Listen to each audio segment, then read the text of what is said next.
ఈ దినాన్ని మనము దేవుని యొక్క వాక్యంలో నుండి యేసయ్య చెప్పినటువంటి ఒక మాటను జ్ఞాపకం చేసుకోబోతూ ఉన్నాము.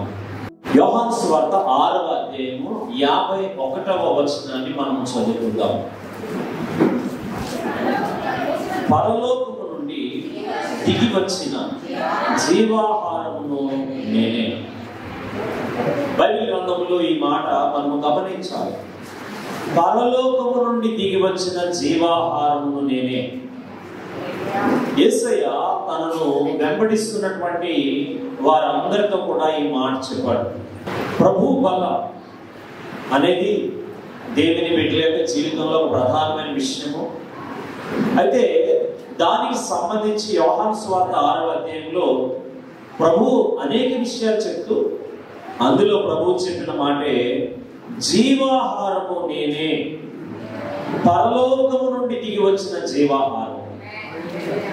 ఇదే అధ్యాయంలో ఇంకొక 2 సార్లు కూడా యేసయ్య తెలియజేస్తూ ఉన్నారు. యోహాను సువార్త 6వ అధ్యాయము 35వ వచనం, అందుకు యేసు వారితో ఇట్లా, నేను జీవాహారము నేనే, నా యొద్దకు వచ్చేవాడు ఏమాత్రమును ఆకలిగొనడు, నా యందు విశ్వాసం ఉంచువాడు ఎప్పుడునూ దప్పిగొనడు. అంతమాత్రమే కాదు, 47వ వచనంలో 48, విశ్వసించువాడే నిత్య జీవము గలవాడు, జీవాహారము నేనే. మనందరికీ కూడా ఆహారం గురించి తెలుసు. ఆహారము తింటే మనకి శరీరమునకు ఆరోగ్యము బలము వస్తాయి. ఆహారము సరిగా తినకపోతే అనారోగ్యాలు వస్తాయి. ఆహారమును చక్కగా ఆరోగ్యకరమైన ఆహారం తీసుకుంటే మన శరీరము ఆరోగ్యకరంగా ఉండి మనము పనులు బలముగా చేయడానికి శక్తి ఏర్పడుతుంది. అయితే యేసయ్య అన్నాడు 27వ వచనంలో, క్షయమైన ఆహారము కొరకు కష్టపడకుడి గాని నిత్య జీవము కలుగజేయు అక్షయమైన ఆహారం కొరకే కష్టపడుడి. బైబిల్లో వాక్యాలని జాగ్రత్తగా అర్థం చేసుకోవాలి. మన దేశంలో ఒక సామెత ఉంది, కోటి విద్యలు కూటి కొరకే. కానీ బైబిల్ ఏమంటుందంటే, క్షయమైన ఆహారం కొరకు కష్టపడకుడి గాని నిత్య జీవము కలుగజేయు అక్షయమైన ఆహారం కొరకే కష్టపడుడి. క్షయమైన ఆహారం, ఈ లోకంలో నువ్వు ఏ ఆహారము తిన్నా సరే ఒకరోజు మరణము సంభవిస్తుంది. ఎంత మంచి ఆహారం తిన్న వాళ్ళైనా సరే, ఎంత విలువైన ఆహారం తినే వాళ్ళైనా సరే, ఎంత మంచి స్వచ్ఛమైన మంచినీళ్ళు తాగే వాళ్ళైనా సరే, ఎంత శుభ్రమైన ఆహారం తినే వాళ్ళైనా సరే ఒకరోజు ఏమైపోతారు? మరణిస్తారు. కానీ లోకమంతా కూడా అక్షయమైన వాటి కొరకు ప్రయాసపడడం మానేసి క్షయమైపోయే వాటి కొరకే ఎంతో ప్రయాస. కానీ యేసయ్య అన్నాడు, క్షయమైన ఆహారం కొరకు ఏం చేయొద్దు, కష్టపడవద్దు. నీ యొక్క జీవితంలో ఆహారం కొరకు, ధనం కొరకు, దాని కొరకే కాదు, నీవు కష్టపడాల్సింది పరలోకములోని అక్షయమైన ఆహారం కొరకు. ఇంకా చెప్పాలంటే నిన్ను నిత్య జీవానికి తీసుకుని వెళ్ళే ఆ ఆహారం కొరకు నీవు నిజముగా కష్టపడాలి. హల్లెలూయా. నీవు దాని కొరకు ఆశపడాలి, దాని కొరకు ప్రయాసపడాలి, నిత్య జీవానికి తీసుకెళ్లే ఆహారం. ఇది యేసయ్య ఏ సందర్భంలో చెప్పారంటే, యోహాను సువార్త 6వ అధ్యాయంలో ప్రారంభంలో మనం చదివితే 5 రొట్టెలు 2 చేపలు యేసయ్య 5,000 మందికి పంచినట్లుగా మనం చూస్తూ ఉన్నాం. యోహాను సువార్త 6వ అధ్యాయము 1 నుండి 14 వచనాలు. యేసయ్య ఆహారమును వారికి పంచిపెట్టాడు. 5 రొట్టెలు 2 చేపలు. అది సాధారణంగా ఒకరికే సరిగా సరిపోదేమో, కానీ యేసయ్య చేతిలోకి ఆహారం రాగానే అనేకులకు దీవెనకరంగా మారింది. నీవు కూడా యేసయ్య చేతుల్లోకి రానంత వరకు నువ్వు నీలాగా ఉంటావు. నువ్వు పాపంలో ఉంటావు, ఉపయోగం లేకుండా ఉంటావు, నీకు ఎన్నో ఆలోచనలు ఉండొచ్చు, ఎన్నో తలంపులు ఉండొచ్చు, అలా చేసేయాలి, ఇలా చేసేయాలి అనుకోవచ్చు. కానీ నువ్వు యేసయ్య చేతిలోనికి రాకపోతే నీవి ఎన్ని తలంపులు కలిగి ఉన్నా నువ్వు ఏమీ కూడా సాధించలేవు.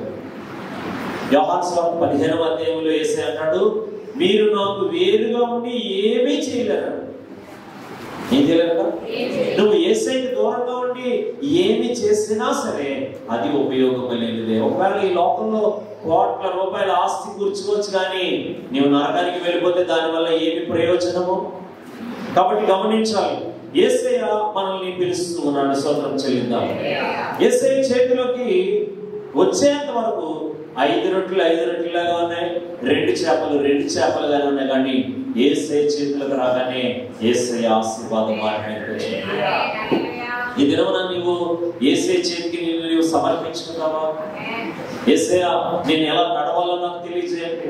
శ్రమలు ఉంటాయి మన జీవితాల్లో, కష్టాలు ఉంటాయి, ఇబ్బందులు ఉంటాయి, బాధలు ఉంటాయి. చాలా మంది బాధలు ఎక్కువైపోయాయని తాగడానికి వెళ్ళిపోతారు. తాగడానికి వెళ్ళిపోతే బాధ తగ్గుతాయా?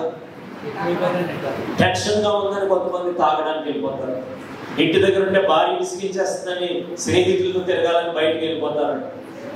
పోతాయండి బాధలు. అలాగే కొంతమంది టీవీ చూస్తూ ఉంటే బాగుంటుందని బాధలు ఎన్నున్నా సరే టీవీ మాత్రం వదలరు, దాన్ని పట్టుకొని కూర్చుంటారు. అంటే దేవుడు సహాయం చేస్తాడు. దేవుని దగ్గరికి రాకుండా మనుషులు ఎన్నో చోట్లకి వెళ్తా ఉన్నారు. ఆ 5 రొట్టెలు యేసయ్య చేతులకు రాగానే గొప్ప దీవెన కలిగింది. నీ వస్తావా? నిన్ను నీవు యేసయ్యకి సమర్పించుకుంటావా? యేసయ్యకి దొరకరట్టు కొంతమంది. యేసయ్యకి దొరికినట్టే దొరికి జారిపోతా ఉంటారు. యేసయ్యకి ఆరాధనకి సమయం వచ్చి సమయం ఇవ్వడానికి కూడా టైం పడుతుంది. చాలా మంది రావడం లేటుగా వస్తారట. అవసరం అయితే వెళ్ళిపోవడం, త్వరగా వెళ్ళిపోతారు.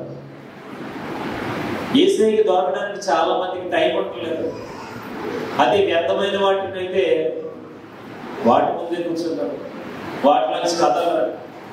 లోకంలో ఉద్యోగం ఇచ్చిన బాస్ భయపడతారట. లోకంలో ఏంటి బస్సుకి భయపడతారట, లేట్ చేస్తే బస్సు వెళ్ళిపోతాయేమో.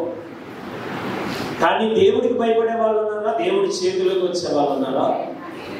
ఇది నాకు దేవుడు మనల్ని పిలుస్తా ఉన్నాడు.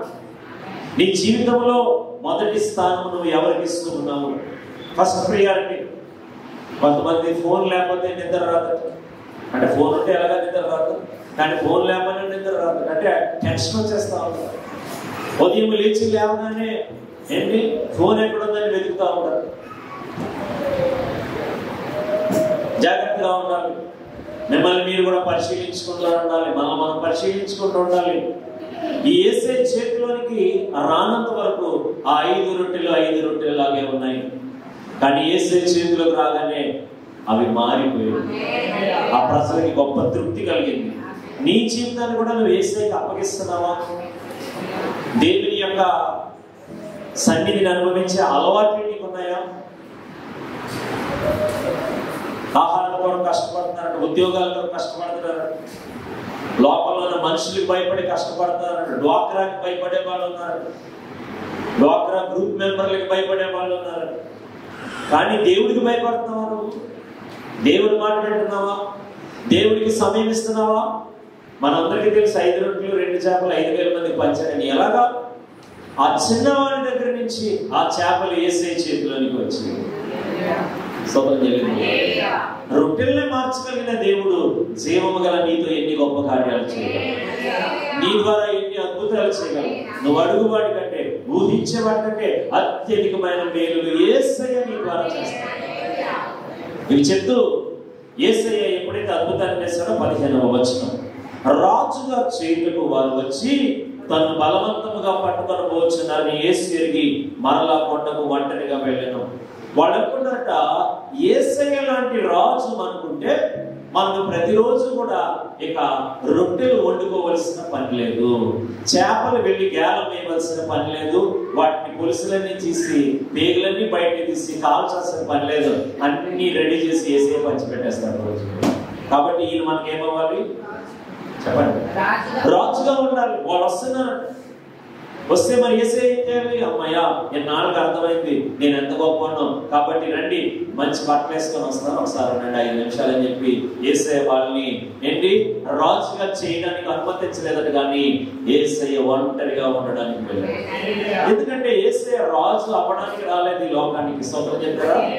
ఆయన రాజుల రాజు. నువ్వు రాజుగా చేయాల్సిన అవసరం లేదు, ఆయన ఎల్లప్పుడూ రాజుగానే ఉన్నాడు. నువ్వు ఆయన మాట వింటే ఆ రాజు యొక్క ఆశీర్వాదాలు హల్లెలూయా.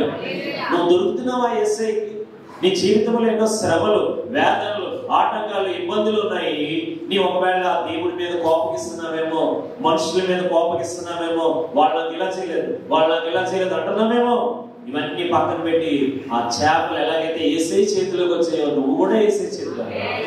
యేసయ్య, నేను నీ చేతిలోకి వస్తున్నాను ప్రభా, నన్ను దీవించు. రాజుగా చేయడానికి వాళ్ళు వస్తే యేసయ్య ఒంటరిగా వెళ్ళాడు. ఎందుకంటే నిన్ను రాజుగా చేయడానికి యేసయ్య వచ్చాడు, నిన్ను ఉన్నతమైన ఆశీర్వాదాలు ఇవ్వడానికి యేసయ్య వచ్చాడు. ఇప్పుడు మనం చూస్తే వారు రొట్టెలు తిని చాలా సంతోషం కలిగి యేసయ్యను వెతుకుతూ వచ్చారు.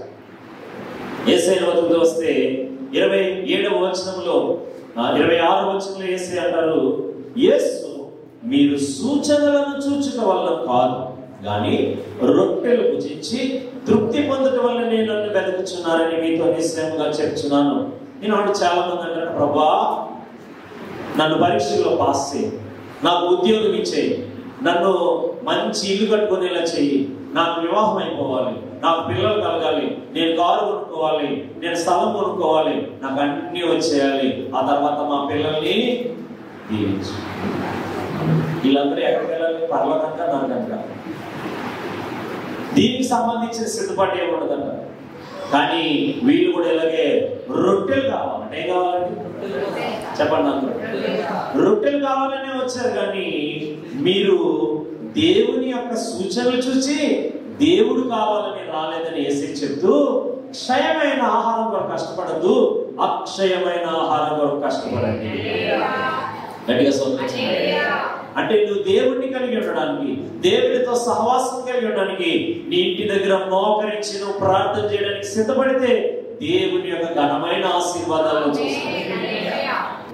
మీరు ఎంతమంది మోకరించి యేసయ్యా నా కుటుంబంలో సహాయం చేయ ప్రభా, నాకు మనస్సులో నెమ్మది ప్రభా, దేవా నాకు పలానా అవసరం ఉంది తీర్చు ప్రభా. ఎంతమంది అడుగుతున్నారు? కొంతమంది ఒకటి నేర్చుకుంటారట, ఏంటంటే అందరికీ చెప్తాను, నా కోసం ప్రార్థన చేయండి, నా కోసం ప్రార్థన చేయండి, నా కోసం ప్రార్థన చేయండి. చేస్తావా? మరి నువ్వు చేస్తున్నావా? నీ కోసం నువ్వు ప్రార్థన చేస్తున్నావా? కొంతమంది భలే తెలివైన వాళ్ళు ఉంటారు, వాళ్ళు అనుకుంటారంటే ఇంతమంది ప్రార్థన చేస్తున్నారు కదా, నేను ఎందుకు ప్రార్థన చేయండి? మీరందరూ చేశారు, మొత్తం ఊరందరూ నా కోసం ఏం చేయండి, ప్రార్థన చేయండి. మరి నువ్వు ఎప్పుడైనా దేవుని సన్నిధిలో మోకరించి ఒకసారి ప్రార్థన చేస్తావా? ఎంత విచిత్రం అంటే, చాలా మంది పుట్టినది మొదలుకొని ఇప్పటి వరకు కూడా మోకరించి ప్రార్థన చేసిన వాళ్ళు ఉంటారు. కొంతమంది చేశారు. మీరు ఎప్పుడైనా మోకరించి ఎవరు చూడకుండా మీ అంతటి మీరే యేసయ్య సన్నిధిలో మోకరించి, యేసయ్యా నాకు సహాయం చేయని ఒకసారి అడిగి చూడు. ఇక్కడ ఉన్న చిన్న బిడ్డలకి, యవనస్తులకి నేను చెప్తున్నాను, నువ్వు ఒకసారి అలా ప్రార్థన చేసి చూడు. ఇక్కడ ఉన్న భర్తలు, భార్య, మీకు నేను చెప్తున్నాను, మీరు ఒకసారి ప్రార్థన చేసి చూడండి. ఒకవేళ నుంచి పుస్తకంలో ప్రార్థన మనం రాసామండి, ఇంకో కొంతమంది కాళ్ళకి పంపించమంటే వాళ్ళకి పంపించి వీళ్ళు ప్రార్థన మనం రాసేస్తున్నాం అన్ని చోట్ల. నీవు ప్రార్థన చేస్తున్నావా దేవుని సన్నిధిలో? నువ్వు ప్రార్థన చేస్తే నువ్వు దేవుని మహిమను చూస్తావు. నువ్వు ప్రార్థన చేయాలి. ఇంకొకరి ప్రార్థన నీకు సహాయపడదు. ఎప్పుడు సహాయపడదంటే నీవు కూడా దానితో ఏకీభవించినప్పుడు నీకు సహాయం. నువ్వు ఏకీభవించాలి. నీ పట్ల అద్భుతం జరగాలంటే నీ బాధ్యత కూడా అందులో ఉండాలి. హల్లెలూయా. నీకు విడుదల కలగాలంటే నీ బాధ్యత ఏది అందులోని? నీవేం చేస్తున్నావు దాని కొరకు? ఇది యేసయ్య చెప్తూ ఉన్నాడు. స్తోత్రం చెల్లిద్దాం. రొట్టెలు వచ్చేస్తే బాగుంటుందని అనిపించవచ్చు, కానీ అక్షయమైన ఆహారం కొరకు కష్టపడుడి అంటాడు. ఏం చేయాలట? మరి కష్టపడుతున్నామో మనము దేవుని విషయాల కొరకు, దేవుని కొరకు. షాపింగ్ మాల్కి వెళ్ళిపోమంటే వెనక ముందు చూడకుండా వెళ్ళిపోతారు. అదే ప్రార్థనకు రమ్మంటే నన్ను వాళ్ళు పిలవలేదు, వీళ్ళు పిలవలేదు, ప్రార్థన ఉందా ఉందని నాకు తెలియదంట. నువ్వు పరిగెత్తి దేవుని దగ్గరికి రావాలి. నేను చెప్తున్నాను, నీకు ఇప్పటికంటే ఇంకా గొప్ప ఆశీర్వాదం. ఎప్పుడు నీవు మోకరించి ప్రార్థన చేసి దేవుని వినయం కలిగి, విధేయత కలిగి దేవుని సన్నిధికి పరిగెత్తుకుని వచ్చి, దేవా నన్ను నీ చేతిలో పెట్టుకుంటాను ప్రభా, నీ చేతిలో ఒక పాత్రగా నేను ఉండాలి అని నీవు అడిగినావు. లేకపోతే 5 రొట్టెలు ఎలా ఉంటాయి? అది ఉపయోగించకపోతే పాడైపోదేమో. కానీ ఆ చిన్న బిడ్డ దేవునికి ఇవ్వడానికి ఇష్టపడ్డాడు. నీ జీవితాన్ని నీతోనే ఉంచుకుంటావా? నాకు ఇంకా చాలా టైం ఉంది, ఇది నాతోనే ఉండాలి, నా జీవితం ఇంకా నాకు చాలా పనులు అనుకు, దేవుని చేతిలో పెట్టు, దేవుడు దాన్ని బహుగా ఆశీర్వదిస్తాడు. ఇలా చెప్తూ యేసయ్య వారితో అంటున్నాడు, పరలోకము నుండి మన్నాను నేను కురిపించాను. 49వ వచనం, మీ పితరులు అరణ్యంలో మన్నాను తినినను చనిపోయారు. ఏం తిన్నారంటే వాళ్ళు? మన్నా. మన్నా అనేది పరలోకము నుండి వచ్చిన ఆహారమే కానీ అది కూడా క్షయమైపోయే ఆహారమే. ఏ ఆహారం అండి? మన్నా యొక్క ప్రత్యేకత ఏంటంటే ఉదయం నుండి సాయంకాలం వరకే ఉంటుంది. సాయంకాలం ఎవరైనా దాచారా పాడైపోతారు. దాంట్లో దేవుడు ఏమి నేర్పిస్తున్నాడంటే నీవు చాలా చురుకుగా దేవుడిలో ఉండాలి. గట్టిగా స్తోత్రం చెల్లిద్దాం. ప్రతి దినము కూడా మన్నా ఏడాలని దేవుడు చెప్పాడు. మన్నా తిని కూడా వాళ్ళు ఏమైపోయారట? చెప్పండి, ఏమయ్యారు? చనిపోయారు. మన్నా తిని కూడా వాళ్ళు చనిపోయారు. కానీ జీవాహారము నేనే. హల్లెలూయా. మన్నా కన్నా గొప్ప ఆహారం యేసయ్యే. యేసయ్యే గొప్ప ఆహారము. యేసయ్యను నీవు భుజించాలి, యేసయ్యను కలిగి ఉండాలి. ఇప్పుడు ఇవన్నీ చదువుతూ యోహాను సువార్త 6వ అధ్యాయం 51లోకి వద్దాం. పరలోకము నుండి దిగి వచ్చిన జీవాహారం నేనే, ఎవడైనను ఈ ఆహారము భుజించితే వాడెల్లప్పుడూ జీవించును, మరియు నేను ఇచ్చే ఆహారము లోకమునందు జీవం కొరకైన నా శరీరమే అని మీతో నిశ్చయముగా చెప్పుచున్నాను నేను. హల్లెలూయా. యేసయ్య అంటాడట, పరలోకము నుండి దిగి వచ్చిన జీవాహారము నేనే. గట్టిగా స్తోత్రం చేయండి. ఈ లోకంలో అందరూ కూడా ఎక్కువ కాలం బతకాలనుకుంటారు. ఏంటంటే ఎవరు ఎంత ఎక్కువ కాలం బతకాలనో ఒక రోజు ఏమైపోతారు? చనిపోతారు. వాస్తవం అది. అందుకే జీవితం ఒకటే. ఈ ఒక్కటే జీవితాన్ని జాగ్రత్తగా దేవుని కొరకు జీవించాలి. ఇంకా చెప్పాలంటే దేవుని చేతిలో పెట్టి జీవించాలి. హల్లెలూయా. ఎంతమంది ఇష్టపడతారు నీ జీవితం దేవుడి చేతిలో పెట్టుకుని? చర్చలో చాలా మంది చేతులు ఎత్తచ్చు, కానీ ఆలోచించుకొని నిర్ణయం తీసుకోండి. నీ జీవితాన్ని దేవుని చేతుల్లో నువ్వు పెట్టట్లేదంటే నీ జీవితం ఎక్కడ ఉంది? సాతాను బలి తెలుగుగా అంటున్నట్ట, ఎక్కడ ఉంది? నీ జీవితం నీ చేతుల్లోనే ఉంది. అవును, నా జీవితం నా చేతుల్లోనే ఉంది. అలా అనుకుంటూ ఉండగా సాతాను దాన్ని వదిలిస్తాడు. సాతానికి ఇచ్చేసినట్టే నువ్వు నీ జీవితం దేవుడి చేతిలో పెట్టలేదంటే, నీ చేతిలో ఉంచుకున్నావంటే అది సాతాను చేతిలో ఉన్నట్టే. కాబట్టి చాలా జాగ్రత్త. ఇప్పుడు యేసయ్య అన్నాడు, జీవాహారం నేనే అని ఆయన చెప్తూ ఉన్నాడు. ఏంటి? జీవాహారం నేనే. హల్లెలూయా, హల్లెలూయా. ఇప్పుడు 52వ వచనం, యూదులు ఈయన తన శరీరమును ఎలాగూ తిననీయగలడు. మరి యేసయ్య అన్నాడు, జీవాహారం ఎవరంటాడు? నేనే. ఈ ఆహారం తింటే వాళ్ళే నిత్య జీవం గలవారు. వాళ్ళకి అర్థం అవ్వలేదు. నీకు దేవుడి గురించి అర్థం అవ్వాలంటే దేవుని వెనకాలే నువ్వు వెళ్ళాలి. అంతేగా నాకు అర్థం అవ్వట్లేదు, నాకు తెలియట్లేదు, ఇదేంటి అనుకోకూడదు. అందుకే కష్టపడమన్నాడు దేవుడు. నిత్య జీవ ఆహారం కొరకు నువ్వు ఏం చేయాలి? కష్టపడాలి. అందులో గొప్ప ఆశీర్వాదం ఉంది. దాన్ని విడిచిపెట్టకు, దాన్ని పట్టుకోబట్టిగా.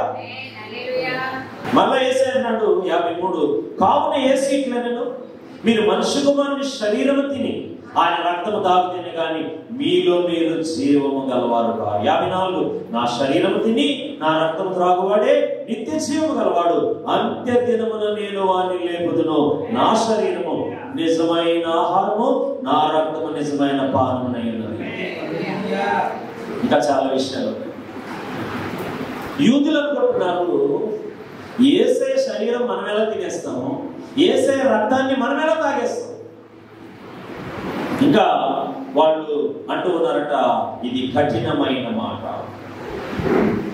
60 ఆయన శిష్యులు అనేవి ఈ మాట విని, ఇది కఠినమైన మాట, ఇది ఎవడు వినగలడు? రొట్టెలైతే తింటారట కానీ మాటలైతే వింటారట. ఇది వీళ్ళ పరిస్థితి. ఏంటంటే పరిస్థితి, రొట్టెలు పెట్టండి, మాటలు చెప్పండి. కొత్త పదం అన్నమాట. రొట్టెలు పెట్టండి, మాటలు చెప్పండి. మేము రొట్టెలు తిని ఇలాగే ఉంటాము, మీరు మాటలు చెప్తే మేము మారిపోతామేమో. కానీ యేసయ్య మాటలు చెప్తూనే ఉంటాడు.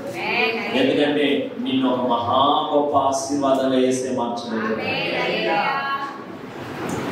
ఈ మాటలు విని దీని అర్థం ఏంటో చెప్పు ప్రభువా అని రాలేదట వాళ్ళు వెనక్కి వెళ్ళిపోయారట చాలా మంది. మత్తయి సువార్త 26వ అధ్యాయం. ఇక్కడ యేసు ప్రభువుని వెంబడించే శిష్యులు ఆయన చెప్పిన మాటలు విని ఆయన్ని వెంబడిస్తూ ఉన్నారు. ఆయన వెనుక వారు నడుస్తూ ఉండగా 26వ అధ్యాయము 17వ వచనంలోనికి వద్దాం. పులియని రొట్టెల పండుగ. చాలమ్మా, ఏ పండుగ? ఒకసారి మీ పక్కన ఎవరున్నారో చూడండి, వాళ్ళకి చెప్పండి, పులియని రొట్టెల పండుగ. ఏ పండుగ? ఇశ్రాయేలీయులు ఎప్పుడు రొట్టెలు చేసుకున్నా సరే ముందు రోజు రాత్రి పిండి పిసికి పెట్టుకొని అది బాగా మెత్తగా అయ్యి పులిసిన తర్వాత ఉదయాన్ని రొట్టెలు కాలిస్తే అలా ఉబ్బుతుంది. మనం తినే ఇడ్లీలు, దోశలు, బ్రెడ్ ఇవన్నీ కూడా ఏంటి? పులిసిందని. చెప్పండి ఏంటి? కానీ ఇక్కడ ఏ పండుగ వచ్చిందట? మీకు సడన్ గా డౌట్ రావచ్చు, మాస్టర్ గారు ఇప్పుడు దాకా జీవాహారం నేనే అన్నారు, మరలా సడన్ గా ఎందులోకి వెళ్ళిపోయారు?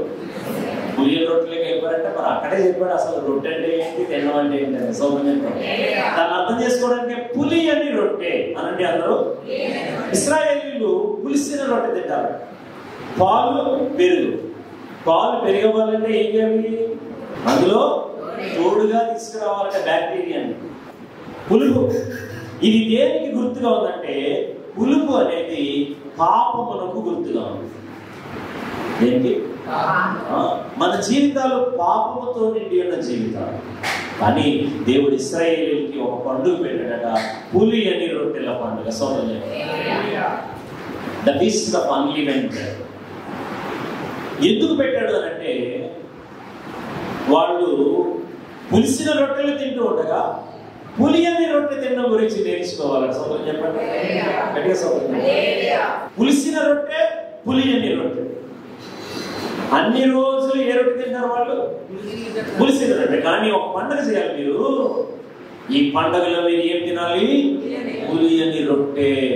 పులి అని రొట్టె పెడతారు. ఈ పండుగను ఐగుప్తు దేశంలో ప్రారంభించాడు దేవుడు. అయ్యా, ఈ ఐగుప్తు అనే పులిసిపోయిన స్థలంలో, ఐగుప్తు అనే పాపం అనే స్థలంలో ఉన్న నీవు పులి అని రొట్టెను తిను. ఈ పులి అని రొట్టెలు, పులుపు పాపములకు గుర్తుగా ఉన్నది, పాపపు జీవితములకు గుర్తుగా ఉన్నది.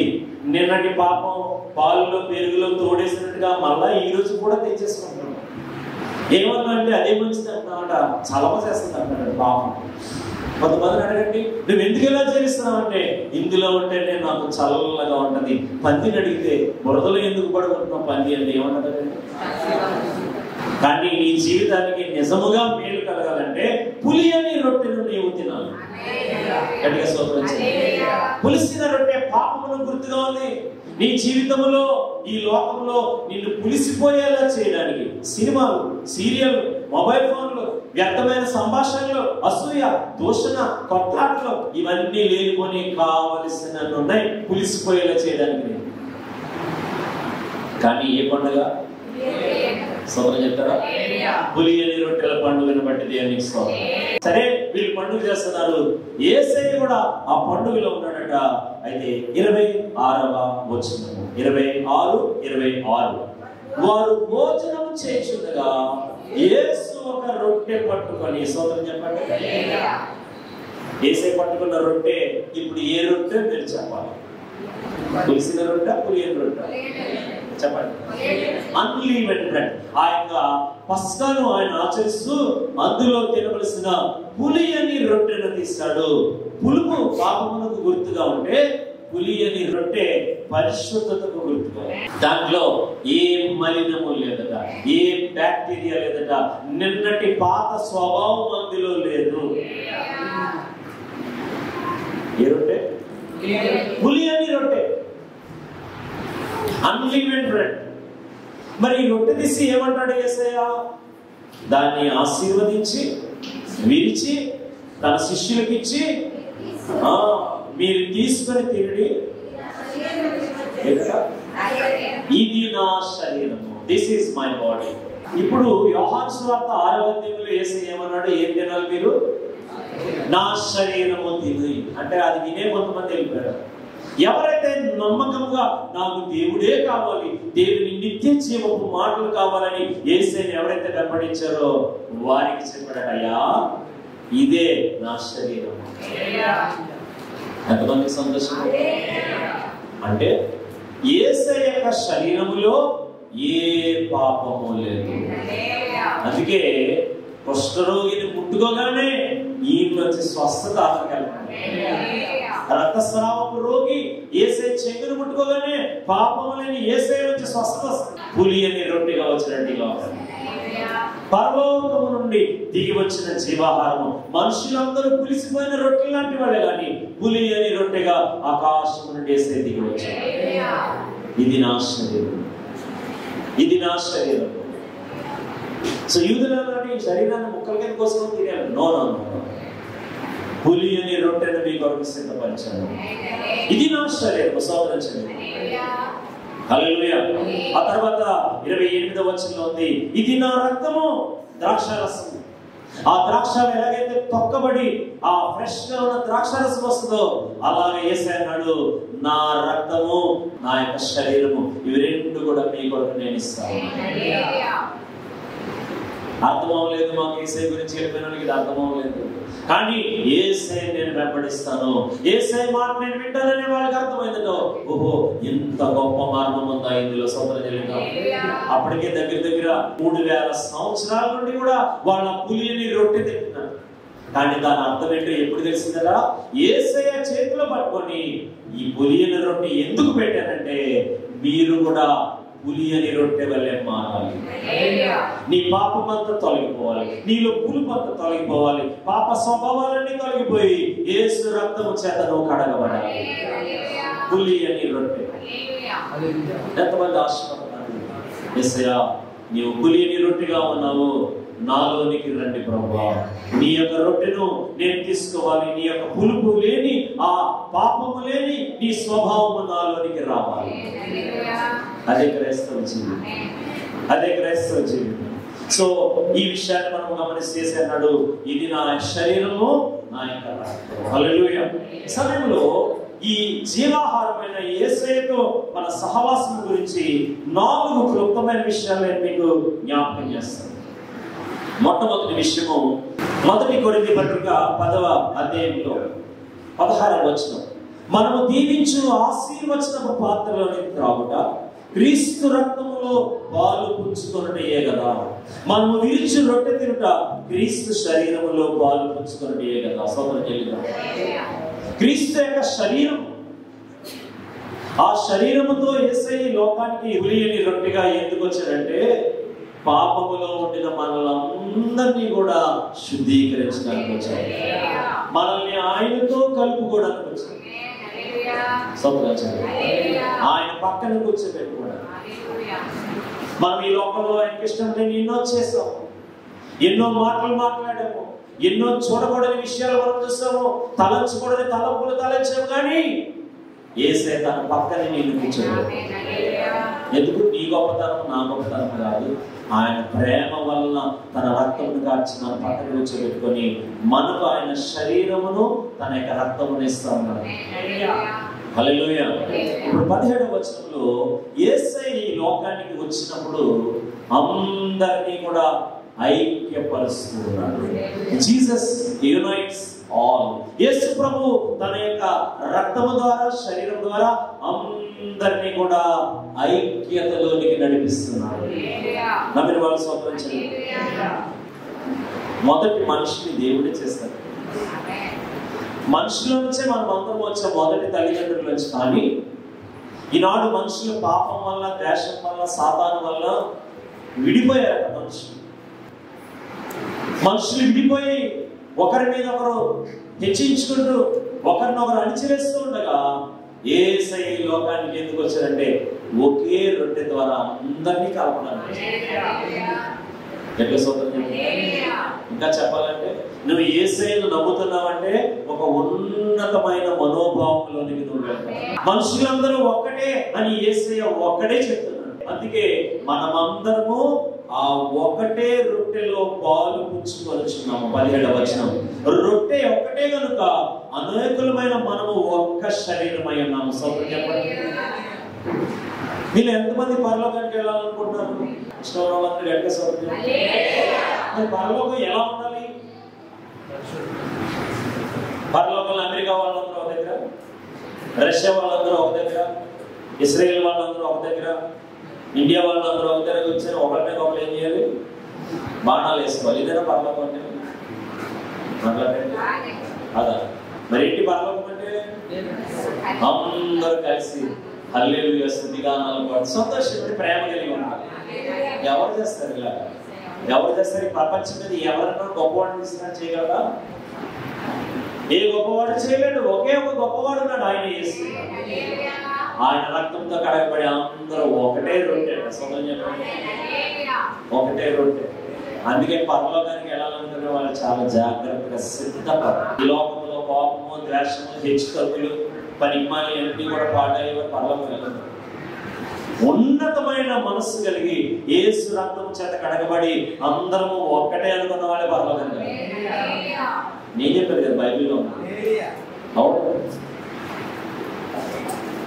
అందుకే యేసయ్య మనలందరినీ ప్రేమిస్తున్నాడు. యేసయ్య ఎవరినైనా పక్కన కూర్చోబెట్టుకుంటాడు. అసలు దేవుని లక్షణం ఏంటంటే మీరు నాలాగే ఉండాలి, నాతోనే ఉండాలి అంటాడు దేవుడు. ఈ లోకంలో పెద్ద పెద్ద రాజకీయ నాయకులు ఉన్నారనుకుందాం, వాళ్ళు మనల్ని ఓటేయమంటారు కానీ వాళ్ళు పక్కన కూర్చోమంటారా? కూర్చో 5 నిమిషాలు చూడటానికి అంటారా? కానీ దేవుడు ఎవరు? దేవుడు అన్నాడట, నేను నిన్ను ప్రేమిస్తున్నాను, రా ఇదిగో నా బల్లలో నా పక్కన కూర్చున్నాను, నేను నిన్ను ప్రేమిస్తున్నాను నా కుమారుడా. మరి ఆ ప్రభు బల్ల కూర్చున్న మనం మిగతా వాళ్ళని ఏం చేయాలి? మనము మిగతా వాళ్ళు కూడా ప్రభు వల్లే ప్రేమించాలి, ఎవరినైనా సరే. అందుకే మిషనరీలు వారి దేశాన్ని విడిచిపెట్టి మన దేశానికి వచ్చారు. ఎందుకంటే మనం కూడా దేవుని బిడ్డలమని వాళ్ళు అనుకున్నారు కాబట్టి వాళ్ళు వచ్చి మనల్ని ప్రేమించి ఒక్కటే రొట్టె గట్టిగా స్తోత్రం చెల్లించారు. ప్రపంచం అంతటినీ ఏకము చేసేవాడు యేసయ్య ఒకడే. కోపాలు, తాపాలు, హెచ్చుతగ్గులు అన్ని తొలగించి అందరినీ సమానంగా చేసేవాడు యేసయ్య. నమ్మిన వాళ్ళు ఏ చట్టము, ఏ రాజకీయ నాయకుడు ఎవరో చేయలేరట. అందరూ ఎవరు కూడా చేయలేరు. యేసయ్య ఒక్కడే. ఆయన పరలోకముండి దిగి వచ్చిన జీవాహారము మనుషులందరినీ ఒకే రీతిగా ప్రేమిస్తారు. ప్రభు బలలో అది మొదటి విషయం, ఒక్కటే రొట్టె. ఎన్ని రొట్టెలు? ఒకటే రొట్టె అందరికి. కొరింథీ పట్టణంలో జరుగుతా ఉన్న విషయాలు రాస్తున్నాడు. కొరింథీలు అంటే ప్రపంచంలోనే చాలా దుర్మార్గులుగా ఉండేవారు. ఆ కాలంలో ఎవరైనా తిట్టాలంటే అదనండి కొరింథీయుడు అంటే అంత భయంకరంగా. ఇంకా అన్ని చెడు వాటిని నిండిపోయిన వాడు ఎవడు? కొరింథీయుడు. కానీ కొరింథీయుడు యేసు రక్తం చేత కడగబడ్డాడు. ఆ కడగబడినప్పుడు అతడు కొరింథీయుడిగా లేడు, యేసయ్య బిడ్డ. సోదరులు చెప్పండి, యేసయ్య బిడ్డ అయిపోతే యేసయ్య పక్కన కూర్చున్నాడు. నువ్వు కొరింథీయుడు కదా?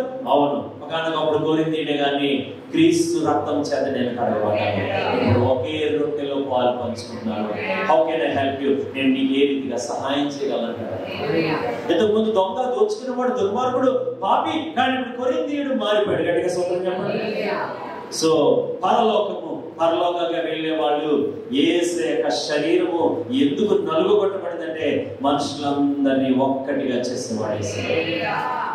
అందుకే ఈనాడు మతోన్మాదులు యేసయ్యని ఏమంటారంటే మనుషుల్ని విడదీసేవాడు అంటారు. క్రైస్తవ సువార్త వ్యతిరేకులు యేసయ్య అందరినీ విడదీస్తాడు అంటారట. వాళ్ళకి అర్థం కాక, బుద్ధి లేక వాళ్ళకి. అసలు ఈ ప్రపంచం అంతటినీ ఒకే చోట కూర్చోబెట్టగలిగిన వాడు యేసయ్య. ఇశ్రాయేల్ దేశంలో గొప్ప అద్భుతం. యూదులు అరబ్బులు ఇద్దరు కలిసి షేక్ ఇచ్చుకొని ఒక చోట నిలబడి యేసయ్య మా రక్షకుడు అని పాట పాడుతున్నారు. ఈ ప్రపంచంలో ఎవరైనా చేయగలరా అలాంటి గొప్ప కార్యం? ఎవరైనా చేయగలరా? ఏంటి? యూదులు అరబ్బులు, పాలస్తీనా వాళ్ళు యూదులు, వాళ్ళు మహాభయంకరమైన యుద్ధం జరుగుతుంది. కానీ వాళ్ళిద్దరూ కలిసి నిలబడి చెయ్యి చేయబట్టుకొని యేసయ్య మా రక్షకుడు పరలోకానికి సిద్ధపడ్డది. గట్టిగా సోదరులు, హల్లెలూయా. రెండో విషయం, యేసయ్యతో నీవు పాలు పంచుకునేటప్పుడు అదే అధ్యాయం 21వ వచనం, మీరు ప్రభు పాత్రలోనిది దయ్యముల పాత్రలోనిది కూడా త్రాగనేరరు. ప్రభు బల్ల మీద ఉన్న దానిలోను దయ్యముల బల్ల మీద ఉన్న దానిలోను కూడా పాలు పొందనేరరు. ఒకటి, నీవు యేసయ్యతో అందరితో సమానముగా చేయబడ్డావు. సోదరులారా, రెండవది, నీవు ప్రత్యేకించబడిన జీవితాన్ని జీవించాలి. ఇటు దేవుళ్ళలోనే ఉంటాను, ఇటు లోకంలోనే ఉంటానంటే నువ్వు దేవుడిని నమ్మడం వల్ల ప్రయోజనం ఏంటి లేదు. నీవు దేవునిలో ఉండి లోకమంతా కూడా యేసయ్య యొక్క ప్రేమ చేత నింపబడేలాగా నువ్వు సిద్ధపడి ఉన్నావు. మూడో విషయంలోకి నేను వెళ్తున్నాను. ప్రతి వారు తాను పరీక్షించుకోవాలట. 1 కొరింథీ 11:28. కాబట్టి ప్రతి మనుషుడు తన్ను తాను పరీక్షించుకోవాలి. చూడండి, గమనించండి. నిన్ను పాస్టర్ గారు మెచ్చుకుంటే నువ్వు పరలోకానికి వెళ్ళవు. నిన్ను నీ సంఘంలో ఉన్న వాళ్ళు మెచ్చుకుంటే నువ్వు పరలోకానికి వెళ్ళవు. నిన్ను గ్రామ వాలంటీర్ గారు మెచ్చుకుంటే నువ్వు పరలోకానికి వెళ్ళవు. చివరికి నువ్వు మెచ్చుకున్నా నువ్వే మెచ్చేసుకున్నా పరలోకానికి. నిన్ను నువ్వు పరీక్షించుకొని మారితేనే పరలోకానికి. ఉందా మీ బైబిల్లో? క్రైస్తవ భక్తి బలవంతం వల్ల కాదు. మాస్టర్ గారు చర్చికి వెళ్తే అది వద్దంటారంటే అందుకే మానేశానండి అంటే ఎవరి కోసం మానేసావు అన్నమాట? నువ్వు పాస్టర్ గారు మానేసావు అన్నమాట. అసలు నువ్వు ఏదైనా మానేయాలంటే నీకు నచ్చకపోతే నువ్వు మానేయాలి. అది దేవుని చిత్తము కాకపోతే నువ్వు మానేయాలి. ప్రతి వాడు ఉందా మీ బైబిల్లో? ప్రభు వల్ల దేవుడు చెప్తున్నాడు, ఇందులోకి నువ్వు రావాలంటే నిన్ను నీవే పరీక్షించుకోవాలి. ఎస్, నిన్ను నీవే పరీక్షించుకోవాలి. ఈ యోగ్యతతో దీంట్లోకి వస్తున్నానా, ఇష్టానుసారంగా దీంట్లోకి వస్తున్నానా, ప్రభు మరణమును ప్రచురం చేస్తున్నానా, లేదా ఏదో సరదాగా ఇందులో పాల్గొంటున్నా గమనించాలి. మూడో విషయం, ప్రతి వారు మనల్ని మనం పరిశీలించుకోవాలి. మనందరి ఇంట్లో అద్దాలు ఉన్నాయి కదా. ఎంతమంది ఇంట్లో అద్దాలు? ఎందుకు అద్దాలు? ఎలా ఉన్నామో చూసి అమ్మా, అద్దము నువ్వు ఎలా ఉన్నావో చూపిస్తుంది. తలదూకోకముందు ఏం చూపిస్తుంది అంటే నువ్వు తలదూకోలేదని చూపిస్తుంది. తలదూకున్న తర్వాత ఏం చూపిస్తుంది? నువ్వు తలదూకున్నావు అని చూపిస్తుంది. అంటే అర్థం కానంతవరకు. కానీ వాక్యం అనే అర్థాన్ని దేవుడు ఇచ్చింది.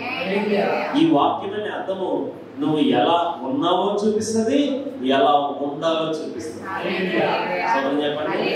కాబట్టి ఇప్పుడు ఎక్కువగా ఏం చూసుకోవాలి? గోడలో ఉన్న అద్దాలు, పర్సులో ఉన్న అద్దాలు, సెల్ఫీలో ఉన్న అద్దాలుగా చూసుకోవడం, దేవుని వాక్యమైన అద్దాలను చూసుకోవాలి. అప్పుడు చూసుకుంటే నీ లోపల నుంచి బయటికి అందంగా మారిపోతుంది. ఎలాంటి అందం? లోపల నుండి బయటికి అందం. బయటికి అందంగా ఉండొచ్చు, కానీ లోపల పాపము ఉండొచ్చు, లోపల దుష్టత్వం ఉండొచ్చు. పైకి అందంగా కనపడే చాలా జంతువులు మహా క్రూర జంతువులుగా ఉంటాయి. ముఖ్యంగా పాములు పైకి చూడడానికి ఎలా ఉంటాయంటే తలతలలాడుతా చాలా అట్రాక్టివ్ గా ఉంటాయి. ఎంత బాగుందో దగ్గరికి వెళ్తే ఏం చేస్తాయి? లోపల ఏముందో మీకు అర్థమయ్యేలా చేస్తాయి. అందుకే వాక్యమైన అర్థంతో ప్రతి మనుషుడు తను తాను ఏం చేయాలి? పరీక్షించుకోవాలి. వాక్యము నువ్వు ఎలా ఉన్నావో చెప్తుంది, ఎలా ఉండాలో చెప్తుంది. అందుకే చాలా మంది వాక్యము చదవరు, వాక్యము వినరు. ఎందుకంటే రొట్టెలు ఉంటే చాలు. రొట్టెలు కాదు, జీవ మాటలు కావాలి. చివరి 4వ విషయము, ప్రభు బల్లలో మనం ఏమి చేయాలి అంటే ఆయనను జ్ఞాపకము చేసుకోవాలి. To remember him, do this in remembrance of me అన్నాడు యేసయ్య. ఆయనను జ్ఞాపకము చేసుకుంటారు. కొంతమంది ఏమని బోధిస్తున్నారంటే, నువ్వు ఎలా ఉన్నా పర్లేదు, మొదటి వారం రాగానే ప్రభు బల్ల తీసేసుకోవాలి అని బోధిస్తున్నారు. అది కాదు. బైబిల్లో యేసయ్య ఏం చెప్పాడంటే, నన్ను జ్ఞాపకం చేసుకోవడానికి నువ్వు ప్రభు బల్ల తీసుకోవాలి. కొంతమంది ఏమని బోధిస్తున్నారంటే, ప్రార్థన చేయగానే రొట్టె యేసయ్య శరీరంగా మారిపోద్ది, ద్రాక్షారసం యేసయ్య రక్తంగా మారిపోద్ది అని బోధిస్తున్నారు. అది సరికాదు. యేసయ్య మొదటి నుంచి చెప్తున్నాడు, ఇది మీ కొరకై విరవబడిన నా శరీరము, నన్ను జ్ఞాపకం చేసుకోవడానికి దీన్ని తినన్నాడు. హల్లెలూయా, హల్లెలూయా. ఈ రొట్టెను తిని ఈ పాత్రలను త్రాగునప్పుడల్లా నన్ను జ్ఞాపకం చేసుకోవడానికై దీన్ని చేయడని చెప్పాను. 24, 25 వచనాల్లో రొట్టె ద్రాక్షారసము 2 కూడా నువ్వు తీసుకునేటప్పుడు నీకు ఎవరు గుర్తు తెచ్చుకోవాలి? యేసయ్య. అందులోనే ఎవరు? ఏంటి యేసయ్య గుర్తు తెచ్చుకోవడము? యేసయ్య యొక్క మాదిరి మనలోనికి రావాలి. యేసయ్య మాదిరి మనలోకి రావాలి. తనని హింసించిన వారిని క్షమించాడు, ఆ క్షమాపణ మనలోనికి రావాలి. ఆయన దూషించిన వారిని క్షమించాడు, ఆ క్షమాపణ మనలోనికి రావాలి. నన్ను జ్ఞాపకం చేసుకుంటే మనకి ఎప్పుడు కూడా యేసయ్యను గుర్తు తెచ్చుకోవాలి. మరి లోకం అంటే పరిగెడతా, నీకు యేసయ్యను గుర్తు వస్తాడు. మనకి యేసయ్యను గుర్తు తెచ్చుకోవడానికి నీవు సమయం తీసుకుంటున్నావా? యేసయ్యను గుర్తు తెచ్చుకున్నావా? యేసయ్య ఎలా మాట్లాడాడు, యేసయ్య ఎలా నడిచాడు, యేసయ్య ఎలా ప్రవర్తించాడు, యేసయ్య ఏం కోరుకుంటున్నాడు? ఆయన ఆహారంగా నువ్వు తీసుకుంటుంటే ఆయన తలంపులు నీ తలంపులుగా మారిపోవాలి. ఆయన ఆశలు నీ ఆశలుగా మారాలి. నువ్వు దేవుని కొరకు జీవించాలి. హల్లెలూయా. కళ్ళు మూసుకుందాము, ప్రార్థన చేసుకుందాము. ఇది నాన్ని జీవాహారం నేను అంటున్నాడు. నీవు ఆశీర్వదించబడాలంటే ఆయన చేతుల్లోనికి నువ్వు రావాలి. మీరు ఎంతమంది ఇష్టపడతారు? యేసయ్యా నేను నీ చేతుల్లో ఉండాలి. ఆ 5 రొట్టెలు 2 చేపలు ఎలాగైతే నీ చేతిలోకి వచ్చాయో నన్ను నేను నీ చేతుల్లో పెట్టుకుంటాను. అలాంటి వారు ఎవరైనా ఉన్నారా? అలాంటి వారిపై ఇప్పుడు ఒక నిర్ణయం తీసుకోండి. మీరున్న స్థలంలో లేచి నిలబడండి. యేసయ్యా నన్ను నేను నీ చేతుల్లో పెట్టుకుంటాను ప్రభువా. నీకు వేరుగా ఉండి నేనేమీ చేయలేను ప్రభువా. ఇదిగో నా భవిష్యత్తు ఎలా జీవించాలో నాకు తెలియదు. నన్ను నీ చేతుల్లో పెట్టుకున్నాను. చిన్న బిడ్డలు కావచ్చు, ఎవరి బిడ్డలు కావచ్చు, నీతో దేవుడు మాట్లాడుతూ ఉంటే, దేవా ఇదిగో నన్ను నీ చేతుల్లో పెట్టుకున్నాను, నీకు లోపడతాను ప్రభా. మరి ఇక్కడ ఎవరో ఉన్నారో నాకు తెలియదు, కానీ నీ ఇంటి దగ్గర నీవు మోకరించి ప్రార్థన చేయమని యేసయ్య నీతో మాట్లాడుతున్నాడు. అలాంటి వారు కూడా ఎవరైనా ఉండి లేచి నిలబడండి. నువ్వు ఎక్కడెక్కడికో వెళ్తున్నావు, ఏవేవో చేస్తున్నావు, ఏవో ప్రయత్నాలు, చాలా ప్రయత్నాలు చేస్తున్నావు, కానీ నువ్వు ఉదయం యేసయ్య దగ్గర మోకరించడానికి ఇష్టపడతావా? ఎస్ లార్డ్, నేను నీ కొరకు కష్టపడి దేవా అక్షయమైన జీవాహారం పెట్టడం కొరకు నేను సమయం తీసుకుంటాను ప్రభా. దాని కొరకు నేను ఇష్టపడతాను ప్రభా. ఒకే రొట్టె మనుషులందరినీ ఏకం చేసే యేసయ్య. ఈ లోకమంతటిలో ద్వేషం హెచ్చు తగ్గులు ఉంటుండగా ప్రేమతో అందరినీ ఏకం చేసేవాడు యేసయ్య ఒకటే. ప్రతి వారు తను పరీక్షించుకోవాలి. ఆ యేసయ్యను లోబడుతున్నావా? ప్రభు బల్లలోది దయ్యాల బల్లలోది పాలు పంచుకున్నావా? దేవుళ్ళలోనూ సాతానులోనూ కూడా ఉంటున్నావా? వద్దు, మార్చుకుని జీవితాన్ని. ప్రభు బల్లలో చేయి పెట్టి దయ్యాల బల్ల దగ్గరికి దయ్యాల బల్లలో చేయి పెట్టి నీ జీవితానికి నాశనం తెచ్చుకోవద్దు. నువ్వు కొన్నిసార్లు నేను ఎవరో తిట్టిన తిట్టులు జ్ఞాపకం చేసుకుంటావేమో, నిన్ను దూషించిన దోషాలను జ్ఞాపకం చేసుకుంటావేమో, నిన్ను బాధ కలిగించిన అనుభవాన్ని గుర్తు తెచ్చుకుంటావేమో. వాటన్నింటినీ యేసయ్య సమక్షంలో వదిలివేసి యేసయ్యా నిన్ను జ్ఞాపకం చేసుకునే తలంపులు నాకు పడేవాడు. అలాంటి వారు కూడా ఎవరైనా నిలిచి నిలబడండి. నీకు ఎప్పుడో పాత జీవితం, పాత ఏవో గుర్తొస్తా ఉన్నాయి, పాతవి వచ్చి నిన్ను ఇబ్బంది పెడతా ఉన్నాయి. వద్దు ప్రభా, ఎన్ని పోవాలి, నా హృదయం మారిపోవాలి, నీ తలంపులే నాకు కావాలి. అలా ఎవరి నుండి లేచి నిలబడండి. నిన్ను వేధించే తలంపులు ఇక్కడ ఎవరు నాకు తెలియదు, కానీ నీ తలంపులు నిన్ను వేధిస్తాయి. ఎస్, నీ తలంపులు నిన్ను వేధిస్తాయి. నువ్వు దేవుళ్ళకి రావాలన్నా నీ తలంపులే నిన్ను ఆటంకపరుస్తూ ఉన్నాయి. ఈరోజు అక్కడ నన్ను జ్ఞాపకం చేసుకున్న కుమారుడా, నన్ను జ్ఞాపకం చేసుకున్న కుమార్తె, వాటన్నిటిని నేను తొలగించి వేస్తాను. ఎస్, నీ చేతుల్లో గొప్ప కార్యం ప్రభు చేస్తాను. ప్రార్థన చేద్దాం. ప్రభు నీతో మాట్లాడితే 2 చేతులు పైకి చేసే వందనాలు చెల్లించు. నీకు కరెక్ట్ గా ఏ మాట అవసరమో అది యేసయ్య నీతో మాట్లాడి అన్నాడు అని నేను నమ్ముతున్నాను. యేసయ్య వందనాలు చెప్పు. ఈ క్షణంలోనే నీ బాధ నుంచి నువ్వు విడుదల పొందుతావు. మా ప్రేమగా ప్రభువా, ఈ సమయం బట్టి నీకు వందనాలు. నీ వాక్యం ఎవరైతే శ్రద్ధగా విని నీ సన్నిధిలో లేచి నిలబడి తీర్మానం చేసుకున్నారో వారి చేతుల్లో గొప్ప కార్యం చేయండి. పరలోకము నుండి దిగి వచ్చిన నీవే ఆ జీవాహారం ప్రభువా. ఆ జీవాహారము ఆ పులియని రొట్టె వలె మేము నిన్ను అంగీకరించి మిమ్మల్ని మా హృదయంలో చేర్చుకొని నీ కొరకు జీవించే భాగ్యం మాకు దయచేయండి. పాపమును ఆశ్రయించుకొని నీ కొరకు జీవించే గొప్ప భాగ్యం మాకు దయచేయమని ఎవరైతే తలంపుల విషయంలో పోరాటం ఎదుర్కొన్నారో యేసయ్య శక్తి గల నామములో వారి చెడు తలంపులు, వ్యతిరేక తలంపులు, ఓటమి కలిగించే తలంపులు యేసు నామములో తొలగిపోవును గాక. నిన్ను గురించి ఆలోచించే మనస్సు వారికి కలుగును గాక. గొప్పగా ఆశీర్వదించమని యేసు నామములో ప్రార్థన అడుగుచున్నాం తండ్రి. ఆమేన్. God bless you. షలోమ్. దేవుడు మిమ్మల్ని దీవించును గాక.